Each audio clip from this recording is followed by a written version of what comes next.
नमस्कार दोस्तों, मेरा नाम है अंकित सिंह और आप सभी का मैं स्वागत करता हूं हमारे इस यूट्यूब चैनल पर। ये है हमारी क्लास 8 एनसीईआरटी ज्योग्राफी का chapter number 3, mineral and power resources. देखिए, इस चैप्टर के फर्स्ट पार्ट को हमने एंड किया था डिस्ट्रीब्यूशन ऑफ मिनरल पे, और सेकंड पार्ट में आज हम पढ़ने वाले हैं सबसे पहले कंजर्वेशन ऑफ मिनरल को, और उसके बाद हम पढ़ेंगे पावर रिसोर्सेज। पावर रिसोर्सेज में हम सबसे पहले पढ़ेंगे कन्वेंशनल सोर्सेज को, और दूसरा जो हमारा होगा वो होगा नॉन कन्वेंशनल सोर्सेज। देखिए, कन्वेंशनल सोर्सेज में हम पढ़ने वाले हैं फायरवुड को, कोल को, पेट्रोलियम को, नेचुरल गैस को और हाइड्रल पावर को। और नॉन कन्वेंशनल सोर्स हम पढ़ने वाले हैं solar energy, wind energy, nuclear energy, geothermal energy, tidal energy और बायोमास को।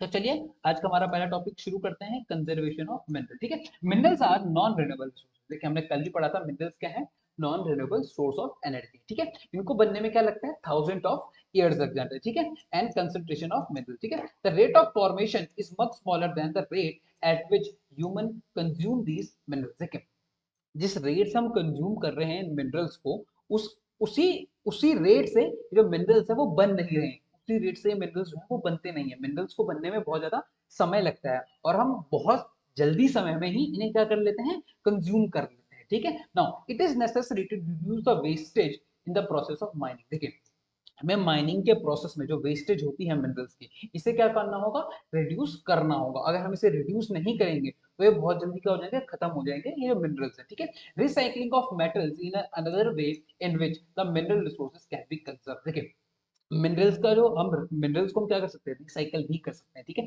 अगर हम मिनरल को रिसाइकल करें तो इनका यूज दोबारा किया जा सकता है, जिससे हम क्या कर सकते हैं, मिनरल्स को सेव कर सकते हैं। ठीक है, मिनरल का यूज जो है वो बेटर वे में हम कर सकते हैं। नाउ हम देखने वाले हैं पावर रिसोर्स। देखिए, यहाँ पे एक स्टोरी से शुरुआत की गई है।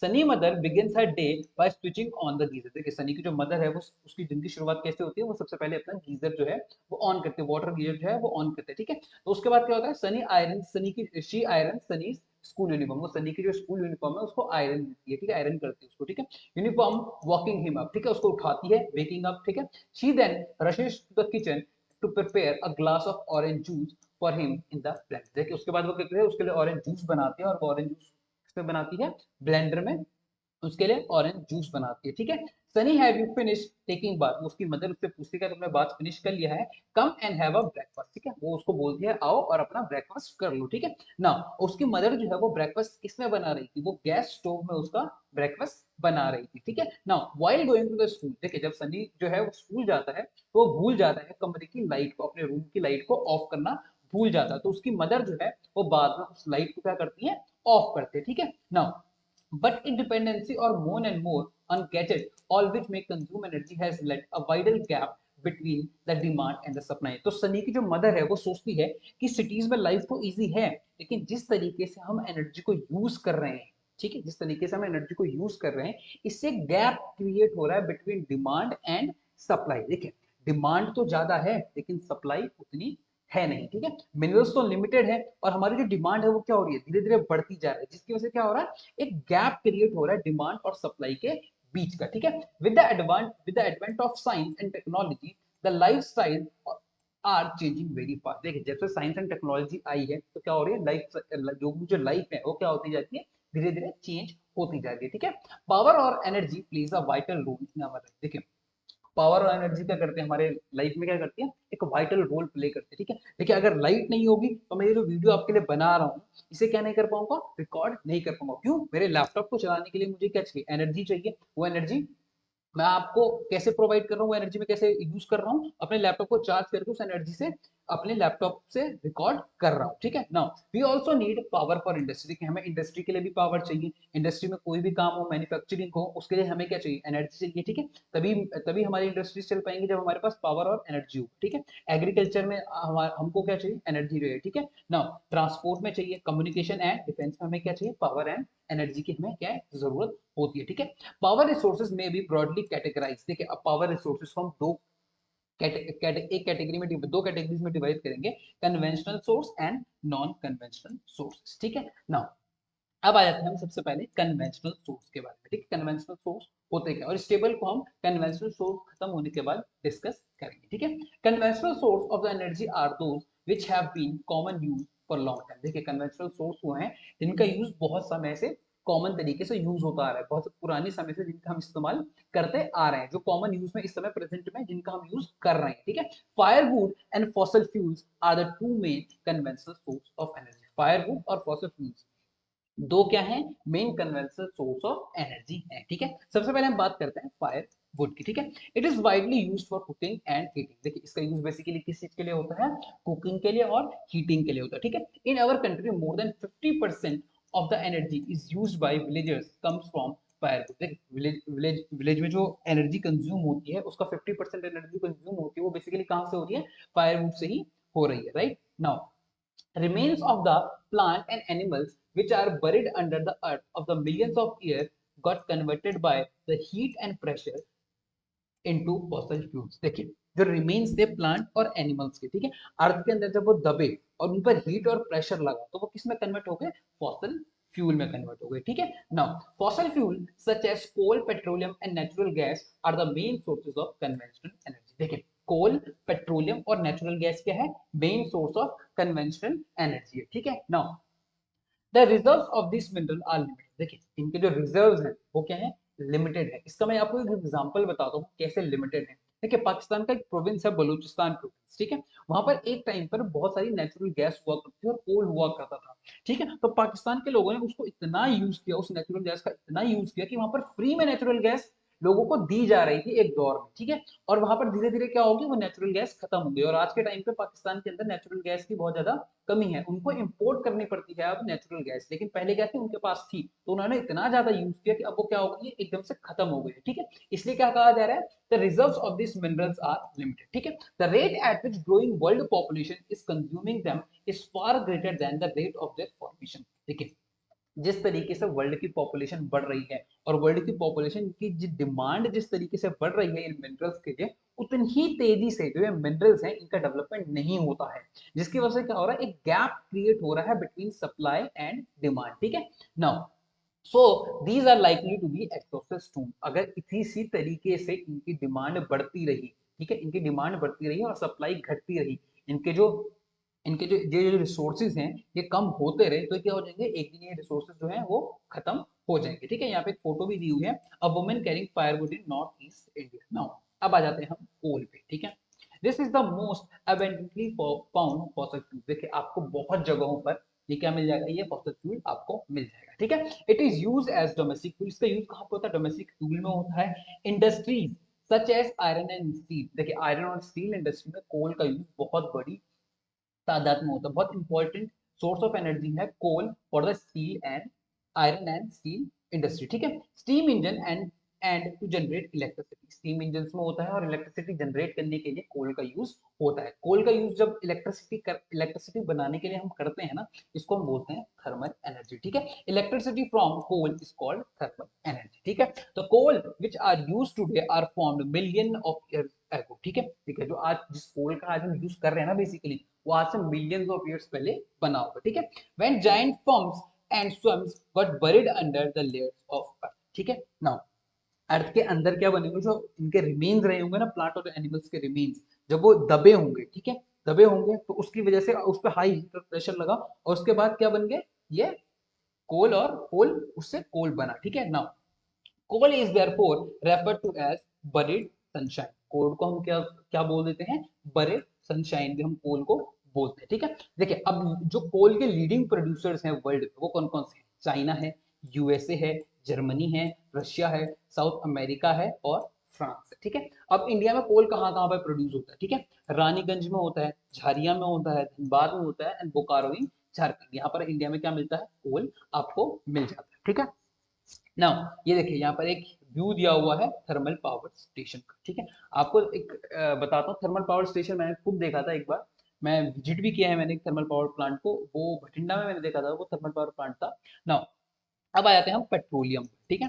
The petrol that keeps your car running as well as the oil that keeps our cycle from squeaking both begin as a thick black liquid called petroleum. देखिए जिससे हमारी कार चलती है इस ऑयल से, ठीक है, और जिससे हम अपनी साइकिल को जो साइकिल में हम ग्रीस से, साइकिल से हम अपनी साइकिल को एकदम स्मूथ बना के रखते हैं ना, both begin with a thick black liquid. किससे स्टार्ट हुए थे ये, एक थिक ब्लैक लिक्विड, इसको हम क्या बोलते हैं, पेट्रोलियम, ठीक है। It is found between the layers of rocks, ये कहां पर मिलता है, रॉक्स की लेयर्स में मिलता है, ठीक है। And drilled from the oil fields, oil field में क्या करते हैं हम, ड्रिल करते हैं, तभी हमें मिलता है। Located in offshore and coastal areas, कहां पर मिलता है, या तो कोस्टल एरिया पे आपको मिल जाएगा या ऑफशोर रीजन में, ऑफशोर यानी समुद्र में आपको ये मिलेगा, ठीक है। This is then sent to refinery, देखिए उसके बाद इसको क्या किया जाता है, पहले तो क्रूड ऑयल वहां से निकाला गया रिफाइनरीज में जाने से पहले, जहां पे ये मिला है वहां पे ड्रिल किया, ड्रिल करने के बाद वहां से निकाला गया, इसको हम बोलेंगे क्रूड ऑयल बेसिकली, ठीक है। फिर वहां से निकालने के बाद process of crude oil and produce the wax product, ठीक है। वहां से निकालने के बाद उसको रिफाइनरीज में भेजा जाता है, which process the crude oil and produce a variety of product. उसके बाद क्या बनते हैं, इस क्रूड ऑयल से रिफाइनरी में बहुत सारे प्रोडक्ट्स बनते हैं। इन प्रोडक्ट्स को हम क्या क्या बोलते हैं, डीजल होता है, इन प्रोडक्ट्स में कौन कौन सा होता है, डीजल होता है, पेट्रोल होता है, कैरोसिन होता है, वैक्स होता है, प्लास्टिक होता है और ल्यूब्रिकेंट्स होता है, ठीक है। Now petroleum is derivatives are called black gold, देखिए पेट्रोलियम और इसकी जो पेट्रोलियम से बनने वाले जो प्रोडक्ट्स है ना, बेसिकली इनको बोलते हैं हम ब्लैक गोल्ड, ठीक है। As they are very valuable, इनकी जो वैल्यू है ना, वर्ल्ड वैल्यू, वो बहुत ज्यादा है, तो ठीक है। The chief petroleum producing countries, देखिए अब कौन कौन सी कंट्रीज हैं जो बहुत ज्यादा पेट्रोलियम को प्रोड्यूस करती है, पेट्रोलियम प्रोड्यूसिंग कंट्रीज कौन कौन से हैं, आइए देखते हैं, ठीक है। ईरान है, इराक है, सऊदी अरेबिया है और कतर है, ठीक है। ये कौन से हैं बेसिकली, ये अरेबियन कंट्रीज है सारे के, ठीक है, ठीक है। द अदर मेजर प्रोड्यूसर, अब देखिए मेजर प्रोड्यूसर कौन कौन से, इसके अलावा रशिया, यूएसए है, रशिया है। देखिए आजकल आपने सुना होगा इंडिया का जो ऑयल आ रहा है वो रशिया से आ रहा है, बहुत ज्यादा इंडिया का जो ऑयल है 50% से ज्यादा ऑयल है इंडिया का, basically that is coming from Russia, ठीक है। नाउ वेनेजुला से आता है, अल्जीरिया से आता है, ठीक है, अल्जीरिया अफ्रीका ना, right. Now the leading producer, अब देखिए इंडिया में कहां से आता है, प्रोड्यूसर इन इंडिया आर दिग्बॉय इन असम, असम के दिग्बॉय से इंडिया में ऑयल आता है, ठीक है। बॉम्बे हाई इन मुंबई, ठीक है, बॉम्बे हाई इन मुंबई में तेल को निकाला जा रहा है, एक्सट्रैक्ट किया जा रहा है। And the deltas of Krishna and Godavari, Krishna और जो गोदावरी रिवर्स के जो डेल्टास हैं, यहाँ पे से आप क्या कर रहे हैं, तेल को एक्सट्रैक्ट कर रहे हैं, ठीक है। अब यहाँ पे वर्ल्ड के ओरिजिन को देखें, the word petroleum is derived from the Latin word Petra, देखिए जो वर्ड पेट्रोलियम है that is derived from the Latin word Petra, Petra का मीनिंग होता है रॉक, ठीक है, और ओलियम का मीनिंग होता है ऑयल, सो पेट्रोलियम मीन्स रॉक ऑयल, ठीक है। नाउ अब आ जाते हैं नेचुरल गैस, ठीक है। Natural gas is found with petroleum deposit and it is released when crude oil is brought to the surface, देखिए नेचुरल गैस आपको कहां पर मिलेगी, पेट्रोल के साथ ही आपको क्या मिलती है, नेचुरल गैस मिलती है, और जब हम पेट्रोल को निकालते हैं तभी ये वहां से क्या होती है, रिलीज होती है, ठीक है। Now it can be used for domestic and industrial use, देखिए इसको आप दो तरीके से इस्तेमाल कर सकते हैं, या तो इसको डोमेस्टिक यूज कर सकते हैं या इंडस्ट्रियल यूज कर सकते हैं। अब देखिए यहाँ पे एक इंपॉर्टेंट चीज आपको समझाता हूँ, देखिए Russia, Norway, UK and Netherland are the major producer of the natural gas, देखिए रशिया में बहुत बड़े भंडार हैं नेचुरल गैस, ठीक है।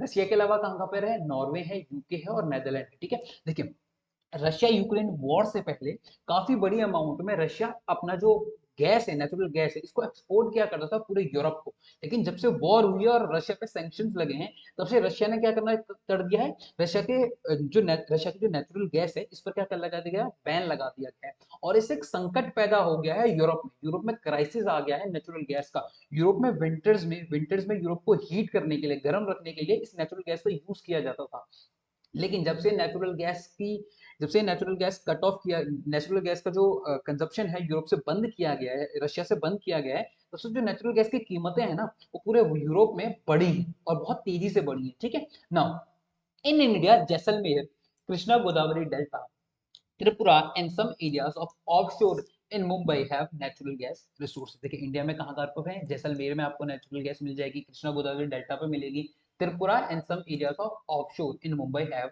नेचुरल गैस रिसोर्सेज, ठीक है। Very few countries in the world have sufficient natural gas reserve of their, देखिए वर्ल्ड की बहुत कम कंट्रीज हैं जिनके पास सफिशिएंट नेचुरल गैस के रिसोर्सेज हैं, बहुत सारी ऐसी कंट्रीज हैं वर्ल्ड वाइड, बहुत सी कंट्रीज हैं ऐसी जो अपने लिए नेचुरल गैस क्या करती हैं, इंपोर्ट करती है जो अपने लिए, ठीक है ना। इंडिया भी उन्हीं में से एक कंट्री है, इंडिया भी क्या करता है, नेचुरल गैस को इंपोर्ट ही करता है, ठीक है। इंडिया के पास अपनी है लेकिन वो इतनी सफिशिएंट नहीं है इंडिया के लिए कि इंडिया उसका यूज पूरे कंट्री में कर सके, इसलिए इंडिया भी क्या करता है, इसको इंपोर्ट करता है, ठीक है। Now, the sharp increase in our consumption of fossil fuel has led to the depletion of alarming rate. देखिए हमने बहुत तेजी से हम क्या कर रहे हैं, इनका यूज कर रहे हैं, ठीक है। Now, fossil fuel का the toxic pollutants released from burning fuels are also cause of concern. देखिए जिस तरीके से हम फॉसिल फ्यूल का यूज कर रहे हैं ना, और इससे जो पोल्यूशन होता है ये कंसर्न है, ठीक है। एनवायरमेंटल पोल्यूशन बहुत तेजी से बढ़ता जा रहा है, इन फॉसिल फ्यूल से जो पोल्यूशन होता है वो बहुत तेजी से बढ़ता जा रहा है, ठीक है। Unchecked burning of fossil fuel is likely to an unchecked dripping tap which eventually run dry, ठीक है। This had led to trapping of various non-conventional source of energy that cleaner alternative and fossil fuels। देखिए जिस तरीके से हम इनको इस्तेमाल कर रहे हैं हमें ये पता है कि एक दिन ही क्या हो जाएंगे, खत्म हो जाएंगे। इसलिए हम क्या कर रहे हैं, शिफ्ट कर रहे हैं from the conventional source of energy to non conventional source of energy. इसलिए हम क्या कर रहे हैं, और ज्यादा क्लीनर फ्यूल की तरफ बढ़ते जा रहे हैं, ठीक है। और जो non conventional source of energy है ना बेसिकली वो बहुत ज्यादा क्या है, क्लीन है, और ये जो कन्वेंशनल सोर्स ऑफ एनर्जी है बेसिकली ये बहुत ज्यादा पोल्यूशन करती है, ठीक है। देखिए अब आ जाते हैं हम हाइडल एनर्जी, ठीक है। नाउ रेन वाटर और river water stored in dams. देखिए रेन वाटर को क्या कहते हैं, रेन वाटर या रिवर वाटर को क्या जाता है, डैम्स में स्टोर किया जाता है, ठीक है। And made to pass fall from the height, ठीक है। इनको क्या जाता है, एक हाइट से छोड़ा जाता है, ठीक है। उसके बाद एक हाइट से प्रेशर के साथ इनको छोड़ा जाता है, इस पानी को छोड़ा जाता है, ठीक है। The falling water flows through the pipes inside the dam over the turbine blade placed at the bottom of the dam. The moving blades then turn the generator produce electricity। ठीक है, जब ये पानी वहां से गिरता है ना, नीचे गिरता है, ठीक है, बहुत फोर्स के साथ गिरता है नीचे, ठीक है। और जब फोर्स के साथ गिरता है तो नीचे टर्बाइनर लगे होते हैं, ठीक है। ये टर्बाइनर इस फोर्स की वजह से घूमना शुरू करते हैं, और ये जब घूमते हैं तो ये एनर्जी को जनरेट करते हैं, ठीक है। एनर्जी को जनरेट करते हैं और इससे जो एनर्जी निकलती है इसको हम बोलते हैं हाइड्रो इलेक्ट्रिसिटी, ठीक है। इस ये जो एनर्जी निकलती है ना बेसिकली इसको फिर जनरेटर में क्या किया जाता है, स्टोर, जनरेटर में इससे प्रोड्यूस, जनरेटर से एनर्जी प्रोड्यूस, अबे यार क्या बोलूं।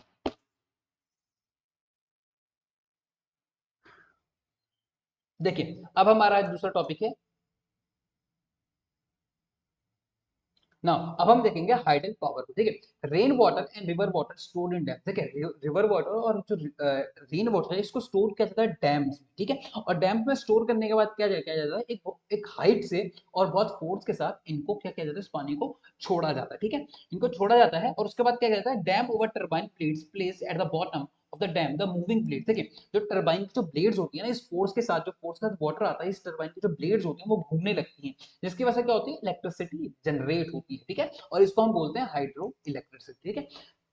The water discharge after the generation of electricity is used for irrigation, ठीक है। जो वाटर वहां से, वाटर से इलेक्ट्रिसिटी बन गई, इसके बाद उसको, उस वाटर को क्या कहता है, छोड़ा जाता है, और इस वाटर का यूज किया जाता है इरिगेशन के पर्पस के लिए। सिर्फ इरिगेशन ही नहीं, बहुत सारे पर्पस के लिए इस वाटर का यूज उसके बाद किया जाता है, ठीक है। देखिए वर्ल्ड की जो one fourth of the world electricity is produced by hydel power, ठीक है। वर्ल्ड की जो वन फोर्थ इलेक्ट्रिसिटी बन रही है ना, दैट इज बेसिकली किससे बन रही है, वो किससे बन रही है, that is basically produced by hydel power, ठीक है। देखिए अब लीडिंग प्रोड्यूसर कौन से हैं हाइडल पावर के, ठीक है। पैराग्वे है, नॉर्वे है, ब्राजील है एंड चाइना, ठीक है। सब इंपॉर्टेंट हाइडल स्टेशन इंडिया। अब देखिए इंपॉर्टेंट हाइडल स्टेशन कौन से हैं इंडिया के, ठीक है। भाखड़ा नागर, ठीक है, Gandhi Sagar, Nagarjuna Sagar and Damodar valley project, ठीक है। अब यहाँ पे फोटो दी हुई है, Salal hydro project Jammu and Kashmir. देखिए कितना खूबसूरत सा दिख रहा है, ठीक है ना। अब आ जाते हैं, लेकिन उससे पहले यहाँ पे एक डू नो दिया हुआ है बहुत इंपॉर्टेंट, इसको देखते हैं। Norway was the first country in the world develop hydro electricity. इसको याद रखिएगा, नॉर्वे पहला कंट्री है वर्ल्ड का जिसने हाइड्रो इलेक्ट्रिसिटी को क्या किया था, डेवलप किया था, ठीक है ना। अब आ जाते हैं non conventional source of energy पे, ठीक है। The increasing use of fossil fuel is leading to its shortage. देखिए जिस तरीके से इसका इस्तेमाल किया जा रहा है ना फॉसिल फ्यूल्स का, एक दिन ऐसा जरूर आएगा कि इसमें शॉर्टेज होगी, बहुत सारे कंट्रीज में इसकी शॉर्टेज होनी क्या होगी है, शुरू हो गई है, ठीक है। It is estimated that the present rate of consumption continues the reserve of these fuels will gas exhaust. जिस तरीके से इसका कंजप्शन किया जा रहा है ना, जिस तरीके से इसको एग्जॉस्ट किया जा रहा है, ये बहुत जल्दी क्या होने लगेगी, खत्म होने लगेंगे, ठीक है। जिस तरीके से इस्तेमाल किया जा रहा है बहुत जल्दी क्या होने लगेंगे, खत्म होने लगेंगे, ठीक है। Now moreover their use also cause environmental pollution. देखिए कन्वेंशनल सोर्स ऑफ एनर्जी को हम यूज करते हैं, इनसे बहुत ज्यादा पोल्यूशन भी होता है, ठीक है। Therefore there is a need for the using non conventional source of energy which are, देखिए इसलिए हमें जरूरत है non conventional source of energy को यूज करने की। क्यों? क्योंकि non conventional source of energy क्या करते हैं, पोल्यूशन नहीं करते हैं, राइट, पोल्यूशन नहीं करते हैं, और ये क्या है, ये कभी खत्म नहीं हो सकते हैं बेसिकली, ठीक है। सच है सोलर एनर्जी, इनमें कौन कौन सी होती है, सोलर एनर्जी है इसका example, wind energy, tidal energy are renewable, ठीक है। ये क्या है, रेन्यूएबल है, ठीक है। नाउ देखिए अब हम देखते हैं सोलर एनर्जी को, ठीक है। Sun heat and light energy can be felt as by everyday. देखिए सन की जो एनर्जी, हीट और एनर्जी होती है, ये हमें हमेशा क्या होती है, फील होती है, right. Solar energy trapped from the sun can, देखिए solar energy trap from the sun, जो एनर्जी सन से ट्रैप्ड होती है, that can be used in solar cell to produce electricity, ठीक है। Many of the these cells are joint into the solar panels, ठीक है। जो किसमें, ये जो सोलर सेल्स होते हैं किसमें जॉइंट होते हैं, सोलर पैनल्स में, to generate power for heating and lighting purpose, ठीक है। The technology of utilising solar energy benefit a lot of tropical countries, ठीक है। सोलर एनर्जी का जो सबसे ज्यादा बेनिफिट होता है वो होता है ट्रॉपिकल कंट्रीज को, ठीक है। यहाँ पे सनलाइट क्या होती है, बहुत ज्यादा होती है, ठीक है। Now solar energy is also use in, solar energy का यूज कहां पर होता है, सोलर हीटर्स में होता है, ठीक है, सोलर कुकर्स में, ठीक है, सोलर ड्रायर्स में, beside being used for community lighting and traffic signal. आपने देखा होगा ट्रैफिक सिग्नल्स और जो आजकल कम्युनिटी लाइट्स होती हैं, जो पोल लाइट्स होती हैं, बेसिकली उनके ऊपर क्या होता है, सोलर पैनल लगा होता है और उसी से वो इलेक्ट्रिसिटी को जनरेट कर रहे होते हैं। रात को देखा होगा आपने कि जो वो जो पोल्स होते हैं वो उनसे लाइट आ रही होती है, ठीक है। नाउ अब हम देखेंगे विंड एनर्जी को, ठीक है। Wind is an inaccessible source of energy, ठीक है। विंड क्या नहीं हो सकती, कभी खत्म नहीं हो सकती, विंड तो हमेशा रहेगी, right. Wind mills have been used for grinding grain and lifting water since the time of imagine, ठीक है। विंड एनर्जी का यूज बहुत पहले से हो रहा है, ठीक है। विंड एनर्जी का यूज पहले किससे होता है, चक्की, वो जो ग्रेन का आटा बनाने के लिए यूज किया जाता था ना, इसलिए इसका यूज हो रहा है, बहुत टाइम पहले से इसका यूज हो रहा है, ठीक है। In the modern time wind mills, the high speed of wind rotate the wind mill which is connected to the generator to produce electricity, ठीक है। जब विंड आती है उसमें मिल्स होते हैं, ठीक है, मिल्स लगे होते हैं, बहुत लंबे लंबे मिल्स लगे होते हैं, वो मिल्स घूमते हैं जिनकी वजह से क्या होती है, इलेक्ट्रिसिटी जनरेट होती है, उनके घूमने से क्या होता है, इलेक्ट्रिसिटी जनरेट होती है, ठीक है। Wind farms having cluster of such wind mills are located in the coastal regions and mountain passes where the strong and steady winds blow. देखिए बेसिकली ये कहां पर लगाया जाता है, विंड मिल्स कहां पर लगाए जाएंगे, यहाँ पे हवा की चलती हो, बहुत ज्यादा तेज चलती हो, ठीक है। इसलिए जो विंड मिल्स होते हैं बेसिकली कहां पर लगाए जाते हैं, कोस्टल रीजन में लगाए जाते हैं या माउंटेन पासेस को लगाए जाते हैं। क्यों, यहाँ पर जो हवा होती है वो बहुत ज्यादा तेज होती है, बहुत स्ट्रॉन्ग एंड स्टीडी विंड्स यहाँ पर क्या करते हैं, ब्लो करती है, जिसकी वजह से यहाँ पर इलेक्ट्रिसिटी का होता है बहुत इजीली जनरेट होता है, बहुत अच्छी तरीके से इलेक्ट्रिसिटी यहाँ पर जनरेट होती है, ठीक है। विंड फार्म्स आर फाउंड, देखिए विंड फार्म्स कहाँ पर आपको देखने को मिलेंगे, found in Netherland, Germany, Denmark, USA, UK and Spain are noted for their wind energy production, ठीक है। नाउ अब आ जाते हैं न्यूक्लियर एनर्जी, ठीक है। नाउ न्यूक्लियर पावर, देखिए अब न्यूक्लियर पावर किससे ऑब्टेन होती है, nuclear power is obtain from energy stored in the nuclei of atoms of naturally occurring radio active elements like uranium and thorium, ठीक है। यूरेनियम और थोरियम की जो न्यूक्लाई होते हैं ना, इससे जो एनर्जी निकलती है, ठीक है, इससे क्या होता है, एनर्जी को निकाला जाता है इनसे, ठीक है। एनर्जी को इनको निकालने के बाद इससे एनर्जी प्रोड्यूस होती है, ठीक है। The fuels undergo nuclear fission, देखिए न्यूक्लियर फिजन की जो टेक्निक होती है इससे एनर्जी को प्रोड्यूस किया जाता है in the nuclear reactors and emit power, ठीक है। न्यूक्लियर रिएक्टर में न्यूक्लियर फिजन के जो प्रोसेस होता है उससे न्यूक्लियर पावर जनरेट होती है, ठीक है। Now the greatest producer of the nuclear power are USA, ठीक है। न्यूक्लियर पावर का जो ग्रेटेस्ट प्रोड्यूसर है वो कौन है, यूएसए एंड यूरोप है, ठीक है। In India Rajasthan and Jharkhand have large deposit of uranium, ठीक है। इंडिया के झारखंड और राजस्थान में यूरेनियम के बहुत बड़े डिपॉजिट्स हमारे पास हैं, ठीक है। Now thorium is found in the large quantities in the monazite Sands of Kerala, ठीक है। आपको थोरियम कहाँ मिल जाएगा, मोनोजाइट सैंड ऑफ केरला में आपको ये मिल जाएगा, ठीक है। The nuclear power station in India are located, अब न्यूक्लियर पावर स्टेशन इंडिया में कहाँ पर है, कलपक्कम इन तमिलनाडु, तारापुर इन महाराष्ट्र, ठीक है, राणा प्रताप सागर नियर कोटा इन राजस्थान, ठीक है, नरोरा इन उत्तर प्रदेश एंड कैगा इन कर्नाटक, देखिए, ठीक है ना।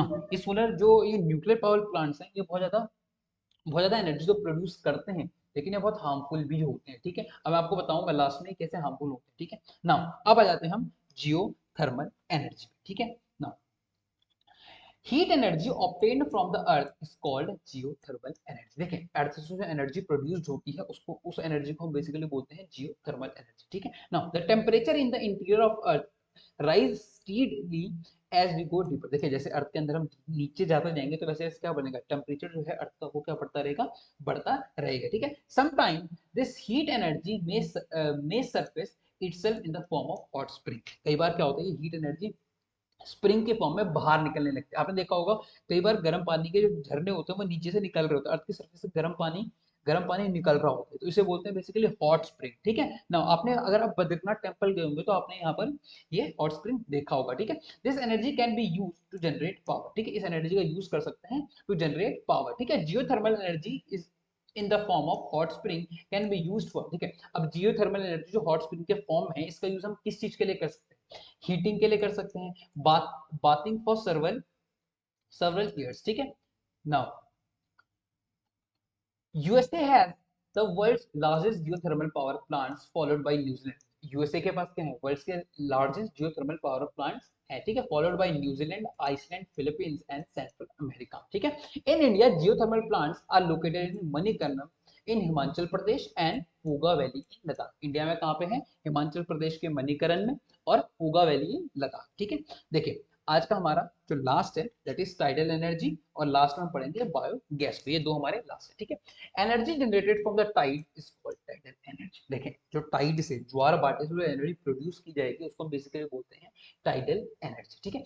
Tidal energy can B harnessed by building dams. देखिए आप डैम बनाएंगे, जैसे यहाँ पर बना हुआ है ये डैम, इस तरीके से आप डैम बनाएंगे, right. Dams at the narrow opening of the sea during the high tide, the energy of the tides is used to turn the turbine installed in the dam to produce electricity। देखिए ये इस तरीके से dam बने हुए हैं, right, इस तरीके से डैम बने हुए हैं और यहाँ पे कुछ होल्स बनाए गए, ठीक है। इन होल्स में जब हाई टाइड आएगा तो प्रेशर से वाटर जाएगा, ठीक है। इन हाई टाइड से प्रेशर से वाटर जाएगा और इन होल्स के रास्ते पानी जाएगा। जब पानी जाएगा तो इनके बीच में क्या लगे होंगे, कुछ टरबाइंस लगे होंगे, ठीक है। उन टरबाइन वो हाई पावर जो हाई हाई इंटेंसिटी का जो वाटर जाएगा हाई टाइड के दौरान, तो ये क्या करेगा, इन टरबाइनर को घुमाएगा। उन टरबाइनर को घुमाने से क्या होगा, इलेक्ट्रिसिटी प्रोड्यूस होगी, ठीक है। नाउ ये कहां पर आपको देखने को मिलेगा, रशिया में देखने को मिलेगा, फ्रांस में देखने को मिलेगा। And gulf of Kutch in India have a huge tidal mill farms, ठीक है। नाउ अब आ जाते हैं, हमारा लास्ट का टॉपिक है बायोगैस, ठीक है। Organic waste such as dead plant and animal material, animal dung and kitchen waste can be converted into the gases fuel called biogas, ठीक है। जो डेड प्लांट्स हैं, एनिमल मटेरियल है, ठीक है, एनिमल डंग है, ठीक है, डंग है, किचन वेस्ट है, इसको हम कन्वर्ट कर सकते हैं बायोगैस में, ठीक है। The organic waste is decomposed by bacteria in biogas digester to emit biogas, ठीक है। बायोगैस किससे, बायोगैस को क्या होगा, द ऑर्गेनिक वेस्ट है उसको डिकम्पोज करेगा एक बैक्टीरिया बायोगैस डिजास्टर के अंदर, ठीक है। एंड एमिट होगी बायोगैस, ठीक है, which is essentially a mixture of methane. इसका ये जो बायोगैस यहाँ से निकलती है ये मिक्सचर होती है मीथेन का और कार्बन डाइऑक्साइड, ठीक है। Biogas is an excellent fuel for cooking. Biogas क्या है, एक एक्सीलेंट बहुत अच्छा फ्यूल है कुकिंग के लिए, लाइटनिंग के लिए, and produce huge amount of organic manure each year. देखिए बायोगैस से क्या प्रोड्यूस होता है, बहुत अच्छी अमाउंट का ऑर्गेनिक मैन्योर भी क्या होता है, प्रोड्यूस होता है, ठीक है। Energy is everywhere, but we can see that harnessing this energy is both difficult as well as costly। देखिए जो एनर्जी है इसको काम में लाना क्या है, बहुत ज्यादा मुश्किल है और बहुत ज्यादा कॉस्टली है। इसलिए हमें एनर्जी का यूज क्या है, बहुत अच्छे तरीके से करना होगा, इस तरीके से करना होगा कि एनर्जी की क्या हो, बहुत ज्यादा वेस्टेज ना हो, ठीक है। Each one of us can make difference bye not wasting energy. देखिए हमें क्या करना, हम डिफरेंस ला सकते हैं अगर हम एनर्जी को वेस्ट ना करें, अगर इस एनर्जी को हम सेव करें, अगर तरीके से इस्तेमाल करें तो हम काफी समय तक इस एनर्जी का क्या कर सकते हैं, इस्तेमाल कर सकते हैं, ठीक है। ये एनर्जी हमारे लिए क्या हो सकती है, बहुत ज्यादा बेनिफिशियल हो सकती है फॉर द फ्यूचर रन, ठीक है। Energy save is energy generation. देखिए एनर्जी को अगर आप सेव करते हैं तो यही क्या है, एनर्जी को आप क्या कर रहे हैं, जनरेट कर रहे हैं, ठीक है। Act now as a make brighter energy future. Now this is the end of the chapter, I hope you like it. लेकिन उससे पहले हम कुछ डिफरेंसेस को यहाँ पर देखने वाले हैं, चलिए उन डिफरेंसेस को देखते हैं। नाउ ये है वो डिफरेंसेस, देखिए सबसे पहले है विंड एनर्जी का एडवांटेज और डिसएडवांटेज। देखिए विंड एनर्जी का एडवांटेज क्या है, नॉन पोल्यूटिंग है, low cost of electricity, electricity one setup. देखिए एक बार सेटअप कर दिया तो उसके बाद कॉस्ट क्या है, बहुत कम आ जाती है, ठीक है। सेफ है और क्लीन है, ठीक है। लेकिन डिसएडवांटेज क्या है, नॉइज पोल्यूशन करता है, wind wind mills costly to set up, ठीक है, disturb radio and TV reception, ठीक है। नाउ हार्मफुल टू बर्ड्स है, बर्ड्स के लिए क्या है, विंड एनर्जी बहुत ज्यादा हार्मफुल है, ठीक है। नाउ सोलर एनर्जी के एडवांटेज और डिसएडवांटेज देखते हैं, ठीक है। इनएग्जॉस्टेबल है, नॉन पोल्यूटिंग है, कोई पोल्यूशन नहीं होता है, ठीक है। लेकिन क्या है, एक्सपेंसिव है, diffuse source so get fast, ठीक है। अब टाइडल एनर्जी के देखते हैं, एडवांटेज क्या है इसके, नॉन पोल्यूटिंग है, कोई पोल्यूशन नहीं होता, इनएग्जॉस्टेबल है, कभी खत्म नहीं होगा, ठीक है। डिसएडवांटेज क्या है, डिस्ट्रॉय वाइल्ड लाइफ हैबिटेट, ठीक है। जो कोस्टल एरियाज का जो कोस्टल एरिया की जो वाइल्ड लाइफ है इसको ये क्या कर सकता है, डिस्ट्रॉय कर सकता है, ठीक है। डिफिकल्ट टू हार्नेस, ठीक है। नाउ अब देखते हैं non conventional source of energy को, ठीक है। न्यूक्लियर एनर्जी और बायोगैस को देखते हैं। न्यूक्लियर एनर्जी का एडवांटेज क्या है, अमिट लार्ज अमाउंट ऑफ एनर्जी, बहुत बहुत ज्यादा अमाउंट में एनर्जी को प्रोड्यूस कर सकता है, ठीक है। जनरेट रेडियो एक्टिव वेव्स, लेकिन रेडियो एक्टिव वेव्स भी क्या करता है, जनरेट करता है, ठीक है। लेकिन इसके साथ साथ क्या है, न्यूक्लियर एनर्जी बहुत ज्यादा एक्सपेंसिव है, ठीक है। अब इसका एडवांटेज और डिसएडवांटेज देखते हैं बायोगैस का। बायोगैस का एडवांटेज क्या है, बहुत कम कॉस्ट है, ठीक है, इजी टू ऑपरेट है, इवन लोग घर में भी इसको लगा सकते हैं अपने, ठीक है। Make use of bio waste, आप बायो वेस्ट से, आपका जो घर में वेस्ट है आप उससे भी क्या कर सकते हैं, बेसिकली बायोगैस बना सकते हैं। लेकिन कॉज ग्रीन हाउस गैस, इससे क्या प्रोड्यूस होती है, मिथेन प्रोड्यूस होती है। मिथेन और कार्बन डाइऑक्साइड बहुत बड़ी अमाउंट में प्रोड्यूस हो सकता है, जो ग्रीन हाउस इफेक्ट को कॉज कर सकते हैं, ठीक है ना। लास्ट है जियोथर्मल एनर्जी, इसका एडवांटेज क्या है, clean, eco friendly and always available, ठीक है। क्लीन फ्यूल है, ऑलवेज अवेलेबल है, ठीक है, जहां जहां पर अवेलेबल है वहां पर इसका यूज किया जा सकता है, ठीक है। Located far away from cities and so costly to transport the electricity, लेकिन सिटीज से क्या हो जाता है, बहुत ज्यादा दूर होता है ये, इसलिए इसको ट्रांसपोर्ट करना बहुत ज्यादा इजी नहीं होता है, राइट नाउ। अब देखते हैं हम यहाँ पर, ठीक है, oil and natural gas, conventional source of energy को देखते हैं, इनका एडवांटेज और डिसएडवांटेज को देखते हैं, ठीक है। ऑयल का एडवांटेज क्या है, इजियर टू ट्रांसपोर्ट है, आप टैंकर्स में इनको डालिए और एक जगह से दूसरी जगह आप इनको क्या कर सकते हैं, इंपोर्ट और एक्सपोर्ट कर सकते हैं, ठीक है। बेसिक ऑफ पेट्रोकेमिकल इंडस्ट्री, ठीक है। अब इसका एडवांटेज देखते हैं नेचुरल गैस का, इजियर टू ट्रांसपोर्ट, पाइपलाइन के थ्रू आप नेचुरल गैस को कर सकते हैं, एक जगह से दूसरी जगह भेज सकते हैं, ट्रांसपोर्ट कर सकते हैं, ठीक है। ऑयल और कोल से क्या होता है, नेचुरल गैस क्लीन होती है, ठीक है, चीपर देन ऑयल, ऑयल से भी क्या होती है, चीपर होती है। लेकिन इन दोनों के डिसएडवांटेजेस क्या है, ठीक है, pollutant release caused by acid rain, ठीक है, pollutant caused by acid rain, ठीक है। Now depletion of oxygen due to the oil spillage and gas leakage, ठीक है, अगर गैस लीक हो गई या ऑयल क्या हो गया, कहीं से रिसाव हो रहा है ऑयल का, तो इससे क्या होगा, ऑक्सीजन खराब हो सकती है, पोल्यूशन होगा, ठीक है। Exploration for new fuel is not easy, ठीक है ना। इसका क्या है, एक्सप्लोरेशन करना क्या है, न्यू फ्यूल को एक्सप्लोर करना क्या है, बहुत ज्यादा मुश्किल है। इन दोनों के डिसएडवांटेजेस है, ठीक है ना। कन्वेंशनल सोर्स ऑफ एनर्जी की देखिए, अब कन्वेंशनल सोर्स ऑफ जो एनर्जी है, इसमें फायरवुड और कोल का एडवांटेज और डिसएडवांटेज, ठीक है। एडवांटेज क्या है, फायरवुड का इजी एक्सेस है, कहीं पर भी आपको मिल जाएगा, लकड़ी आपको कहीं पर भी मिल जाएगी, आप उसको जला सकते हैं, ठीक है। Provide energy to a large number of people, देखिए लार्ज नंबर ऑफ पीपल के लिए जो एनर्जी का सोर्स है ये क्या है, फायरवुड है। लेकिन इसके बहुत सारे डिसएडवांटेजेस भी हैं, पोल्यूशन होता है, डिफोरेस्टेशन होता है, पेड़ काटेंगे, जंगल काटेंगे, right now. Promoting green house effect, green house effect को क्या करता है, प्रमोट करता है, बहुत बड़ी अमाउंट में CO2 प्रोड्यूस करता है ये, ठीक है। Collecting, collection is a time consuming, देखिए लकड़ी को कलेक्ट करना क्या है, बहुत ज्यादा टाइम कंज्यूमिंग है, ठीक है ना। अब कोल का एडवांटेज और डिसएडवांटेज देखते हैं, ठीक है। एक्सटेंसली अवेलेबल है, हर जगह आपको ये मिल जाता है, हर जगह नहीं मतलब कहीं बहुत सारी जगहों पर आपको ये मिल जाएगा, ठीक है। Efficient, efficient conservation to electricity, ठीक है ना। डिसएडवांटेज क्या है इसका, पोल्यूटिंग सोर्स है, बहुत ज्यादा पोल्यूशन करता है, और बल्की टू ट्रांसपोर्ट है, ठीक है, बहुत ज्यादा बल्क, बहुत ज्यादा मतलब आपको बल्की है ये ट्रांसपोर्ट में, बहुत ज्यादा आपको कॉस्टलियर पड़ेगा, आप इसको एक जगह से दूसरी जगह क्या करते हैं, एक्सपोर्ट या इंपोर्ट करते हैं, ठीक है ना। अब आ जाते हैं हम हाइडल पावर, ये आज का हमारा लास्ट है, ठीक है। हाइडल पावर, एडवांटेज और डिसएडवांटेज, ठीक है। नॉन पोल्यूटिंग है, कोई पोल्यूशन नहीं होता, आपको पता होगा हाइडल पावर से कोई पोल्यूशन नहीं होता है, ठीक है। प्रमोट इरिगेशन एंड फिशिंग, ठीक है, प्रमोट करता है किसको, इरिगेशन और फिशिंग को प्रमोट करता है, और इसके अलावा क्या है, ये चीप है, ठीक है ना। इसके डिसएडवांटेज क्या है, ठीक है, लोकल जो कम्युनिटी होती है उसको एक जगह से दूसरी जगह क्या करना पड़ता है, रिप्लेस करना पड़ता है, उसको डिस्प्लेस करना पड़ता है एक जगह से दूसरी जगह, जहां पर बन रहा होगा वहां की जो लोकल पॉपुलेशन होगा, आप उसको, आपको क्या करना पड़ेगा, उसको डिस्प्लेस करना होगा, ठीक है। इंटरनेट स्लो है, ठीक है, एक्सपेंसिव टू सेटअप, बहुत ज्यादा कॉस्टली होता है। लेकिन इसके अलावा इसका एक इकोलॉजिकल इम्पैक्ट भी है, देखिए जो एक्वेटिक एनिमल्स है ना, उस पर्टिकुलर एक्वेटिक बॉडी, वो क्या हो जाते हैं, इसके बनने से क्या हो जाते हैं, डिस्टर्ब हो जाते हैं, ठीक है। Now this is the end of the chapter, I hope you like it, अगर आपको ये पसंद आया प्लीज लाइक कीजिए, शेयर कीजिए और सब्सक्राइब कीजिए, थैंक यू।